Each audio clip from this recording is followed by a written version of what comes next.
अस्सलाम वालेकुम my YouTube family. आप सब कैसे हैं? मैं उम्मीद करती हूँ कि आप सब ठीक होंगे। अल्हम्दुलिल्लाह ही मैं भी इधर ठीक हूँ। बिस्मिल्लाहिर्रहमानिर्रहीम। किसी ने सवाल किया कि बीबी शोहर से ऊंची आवाज़ में बात करें। शोहर को इसकी आदत भी हो चुकी है, लेकिन सास को इस बात से बहुत बुरा लगता है।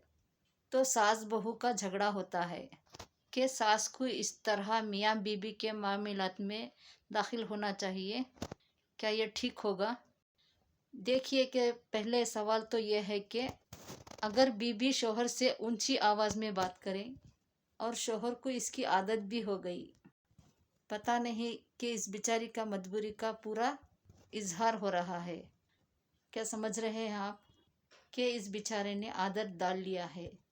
अब लेकिन सास को बुरा लगता है कि उसके बेटे को ऐसी बात की जा रही है, तो फिर बहू और सास का झगड़ा हो रहा है। तो क्या करें? तो पहला काम, शोहर को ऊंची आवाज़ में बात करना ये शरीयत में बिल्कुल खिलाफ है, बिल्कुल खिलाफ है। साहबिया तो शोहर का नाम नहीं, बिल्कुल नहीं लिया कर सकती थी सिवाय ज़रूरत पड़ने की। ये अदब है उसका, यानी कि ना हराम, ये अदब है उसका, करना ही चाहिए अदब। हदीस के अंदर अल्फाज है, अगर अल्लाह के बाद किसी को सजदा करने के, सजदा ताज़ीम, अल्लाह के पास सजदा ताज़ीम किसी और को हक देना ही होता, और को हुक्म देना होता, तो अल्लाह के रसूल फरमाते हैं मैं बीबी को ये हुक्म देता तो इसकी भी इजाज़त मुझे नहीं मिली। फिर शौहर का बड़ा मुकाम है, अल्लाह और रसूल के बाद उसका मकाम है, तो फिर क्यों एक बीवी शौहर से ऊंची आवाज़ में बात कर रही है? क्यों ऐसा कर रही है? उसका इतना ऊंचा मकाम है। आदत भी हो गई हो तो ऐसी आदत मत डालने दीजिए, क्योंकि यही काम आपके शौहर शुरू कर दे तो अगर आपके अब्बा और अम्मी सुन लिए तो क्या हाल होगा? चलो काम कर मोहब्बत के साथ।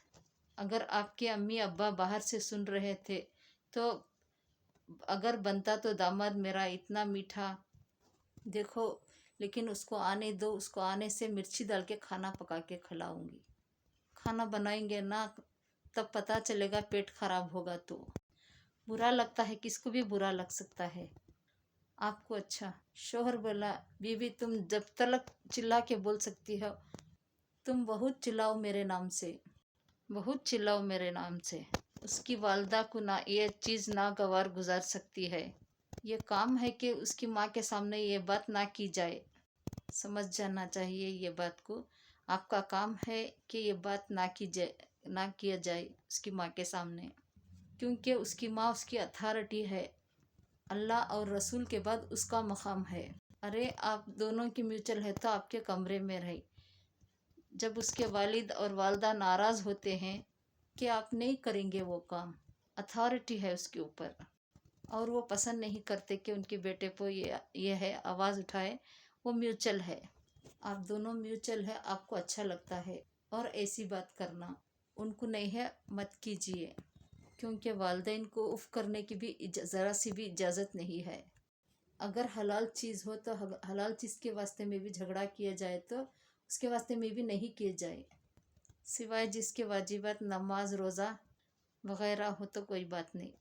समझ रहे हैं? ये तो हलाल नहीं है, ये बात नहीं करना चाहिए, क्योंकि उसके दोनों के झगड़े हो रहे हैं तो नहीं करना आप उनके सामने। समझ लीजिए मियाँ बीबी के झगड़े हो रहे हैं तो सामने माँ बैठी है, अब बहू को बदला निकालना है सास से।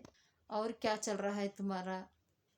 बहुत होशियारी कर रहे हो तुम, तो इनको क्या लग रहा है? तो ये इनको ही बोल रही है। आप समझ रहे हो ना ये बात? कोई अच्छी चीज़ भी नहीं है, तो ये समझते हैं इनको बोल रहे हैं। दो लोग बात कर रहे थे तो बड़े लोग के सामने ऐसा करने से तो एक अदब होता है ना। जैसा मेरा ही एक दोस्त है जो मुझसे मिलने आएंगे ना, अभी भी कभी आ जाएंगे तो मेरे से बात करेंगे, सलमा कैसे हैं आप? अकेले में मिलेंगे तो ऐसा ही बोलेंगे, ए सलमा तेरे को एहतराम नहीं है क्या? अगर साथ में मिल के बात करे तो वो बोलेंगे, अगर साथ मिले, साथ पढ़े, साथ खेले तो वो होगा वो बात की बात। तो हमारे सामने तो सलमा बहन तो बोलना, एक एहतराम है, लोग पसंद नहीं करते। उसी तरह एक माँ पसंद नहीं करती उसके बेटे को बोला जाए तो बहू का बिल्कुल ये काम है कि उसके बिल्कुल ना कहे उसके शौहर से। हालांकि के शौहर पसंद करता है कि बर्दाश्त भी करता है कि ये तो ये ना कहे। तो मैं ये कहूँगी एहतराम करे अपने शौहर का। यह आपको बहुत ख़ास बात है, क्योंकि आप नहीं जानते उसका मूड कब क्या होगा। आपकी तेज़ आवाज़ से बात करने से वो गलत ले ले माना, झगड़ा बढ़ जाएगा, कुछ का कुछ हो जाए। हमेशा अच्छा एहतराम से बात करना जो अच्छी बात है। लेकिन अगर आपका म्यूचुअल अंडरस्टैंडिंग है तो ठीक है, लेकिन उसकी माँ को पसंद नहीं तो उसके सामने आप तेज़ बात नहीं करना, बिल्कुल ना करें। और ऊंची आवाज़ में बात ना करें, क्योंकि उसकी माँ उसकी अथॉरिटी है, ये अच्छी बात नहीं है। जब और उसके झगड़े भी हो रहे हैं, झगड़े और फितने मचाने वाले हैं, तो उसके झगड़े ख़त्म करना हमारी जिम्मेदारी है कि बिल्कुल ऐसा काम शौहर के साथ नहीं करना। जबकि ख़ास तौर से उनकी वालदा सामने हो तो उनका अदब करो, उनके सामने ऐसा उनके बेटे को ऐसा ना करो। या उन वालदा सामने हो या सुन सकती हो, बाहर है तो भी सुन सकती हो। ये बेटर है कि आप दो तरफ है तो भी नहीं बात नहीं करना, उनके सामने आवाज़ से बात नहीं करना। हमारी वीडियो अच्छी लगी तो आप लाइक करो, शेयर करो, आपको पसंद आई तो मेरी वीडियो सब्सक्राइब करो। जज़ाकल्लाह।